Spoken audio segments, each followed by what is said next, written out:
పిఠాపురం సీటును పొత్తులో భాగంగా టీడీపీకి కాకుండా జనసేనకి ఇచ్చుడుతోని అబ్బబ్బబ్బబ్బా మామూలు రచ్చ చేయలేదు టీడీపీ లీడర్లు. టికెట్ వర్మకి ఇస్తేనే సరే, లేదంటే పార్టీని లేకుండానే చేస్తామని పార్టీ జెండాలను గాలబెట్టి బూర్ది చేసిండ్రు.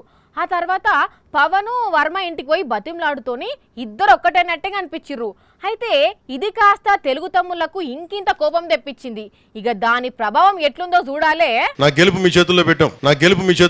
గెలుపునే చేతుల పెట్టిండో లేకపోతే ఇంకా ఏమన్నా చేతుల పెట్టిండో తెలియదు కానీ పవన్ ఇట్లా అనుడుతోనే నా కార్యకర్తలు ఏమైపోవాలే, ఇన్ని రోజులు నాతో నడిచినోళ్లను మోసం చేయాలనా అని ఏమాత్రం ఆలోచించకుండా ఎంట తిరిగినోళ్లను పట్టించుకోకుండా పవన్ చుట్టూ తిరిగేసరికి తెలుగు తమ్ముళ్ళు పార్టీ కార్యకర్తలు మస్తు కోపం చేసిండ్రు. అది ఏ రేంజ్లు అంటే చూసిండ్రా, ప్రచారానికి పోతే బండ బూతులతోని కడిగి పారేసిండ్రు. పవన్ కోసం ప్రచారం చేసేటందుకు సిగ్గులేదా, మళ్ళా ఇటుగిట్లొచ్చేవు అనుకుంటా తరిమి కొట్టిండ్రు.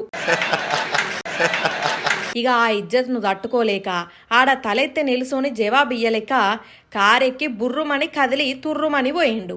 అయినా వర్మ, ఎందుకు మీకు ఈ కర్మ?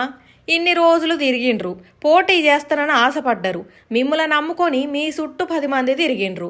ఇప్పుడు మీరు పవన్కు సరెండర్ అయింది కాకుండా మీ చుట్టూ తిరిగిన వాళ్ళను కూడా గమ్మంటే ఎట్లయితారు చెప్పు?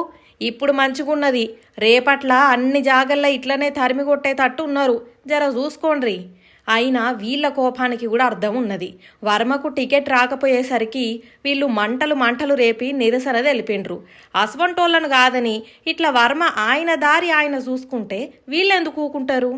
కానీ చూస్తుంటే ఇవన్నీ కలిపి పవన్ రాజకీయ భవిష్యత్తును పంచర్ చేసేటట్టేగా అనిపిస్తున్నాయి. పోండ్రి.